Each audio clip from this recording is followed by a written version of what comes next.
คือคนปกติทั่วไปเพราะว่าเดี๋ยวนี้นะเอดส์นะเขาเจ้ามียากินแล้วเขาเจ้ามียากินแค่ปฏิบัติตามที่หมอสั่งเนาะกินยาตรงโมงตรงเวลาไปหาหมอตามที่หมอนัดนะ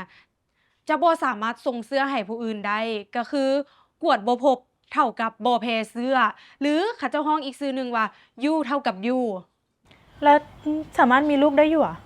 น้องๆรู้บ่ว่าตอนนี้นะผู้ติดเชื้อ HIV AIDS นะสามารถสร้างครอบครัวได้แล้วก็เอาลูกได้แล้วน้องๆรู้บ่ว่าตอนนี้อาสาสมัครของพวกเรานะสามารถสร้างครอบครัวได้เอาลูกได้ไปค้นหาเชื้อนะผัวเพิ่นก็บ่มีเชื้อแล้วลูกก็บ่มีอันนี้เป็นความโชคดีอีกอันหนึ่งที่ว่าก็ย้อนว่าเพิ่นกินยาดีกินยาตรงโมงตรงเวลาตามที่หมอบอกเพิ่นก็เลยบ่สามารถส่งเชื้อให้คนอื่นได้ก็คือไอ้เว้าหั่นแหละเมื่อกี้นี่กวดบ่พบเชื้อเท่ากับบ่แพ้เชื้อแล้วเขาจะรู้ได้ไดว่าเขาติดหรือบ่ติดอาอันนี้เนาะคันแม่นว่าเฮาอยากรู้ว่าเฮามีเชื้อ HIV บ่เฮาบ่สามารถเบิ่งได้ด้วยตาเปล่าว่าผู้นี้มีเชื้อหรือว่าผู้นี้บ่มีคือบางคนเนาะเขาเจ้าจ่อยจังซี้เฮาก็บ่สามารถไปบ่งมาติเขาเจ้าว่าเขาเจ้ามีเชื้อ HIV เพราะฉะนั้นแล้วเฮ็ดจั่งใดเฮาจะรู้ว่าคนคนนั้นมีเชื้อหรือบ่มีเชื้อวิธีเดียวก็คือการกวดเลือด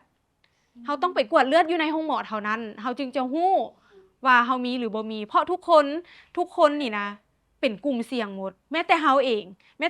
ก็ยังแม่นกลุ่มเสี่ยงแล้วคือจังซี่นี่ติดกันง่ายอยู่อะหรือว่าพวกน้องรู้บ่ว่าเชื้อ HIV นี่นะมันสามารถติดได้แต่3เส้นทางเท่านั้นก็คือทางเพศสัมพันธ์โดยที่บ่ได้ป้องกัน2ก็คือทางแม่สู่ลูกอันที่3ก็คือจากเข็มซักยาหรือว่าทางเลือดเท่านั้นส่วนเส้นทางอื่นนะบ่สามารถติดได้ใช้ห้องน้ำร่วมกันนุ่งเครื่องห่มหรือว่าแม้แต่จะกินน้ำจอกเดียวกันก็ยังบ่สามารถติดได้ดังนั้นเนาะผู้ติดเชื้อนี่นะถ้าเขาเจ้าได้รับการปิ้นปัวเนาะเขาเจ้าบ่ได้เป็นตาย้านเลยสามารถอยู่ร่วมกับคนอื่นได้ตามปกติคือคนปกติทั่วไป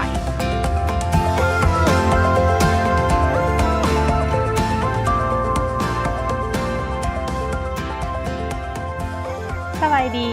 วันนี้พวกเขามีข้อมูลข่าวสารดีๆจะมาแชร์ต่อทุกคนรู้บ่ว่าบุคคลที่ติดเชื้อ HIV สามารถใช้ชีวิตอยู่ร่วมกันได้ถ้าได้รับการปิ้นปัวที่ดียิ่งเจนมีสุขภาพที่แข็งแรงขึ้นและใช้ชีวิตได้ตามปกติดังนั้นพวกเขาทุกคนบ่ควรจำแนกรังเกียจบุคคลที่มีเชื้อ HIV ทุกคนสามารถยุติพยาธิเอดส์ได้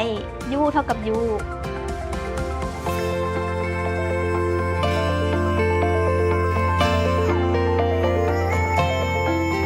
สบายดีวันนี้พวกน้องมาจาก APL Plus พวกน้องมีความรู้ดีๆอย่างมาแจกต่อโดยแล้วพวกน้องก็ยังมีถุงยางเจ้ามาแจกต่อ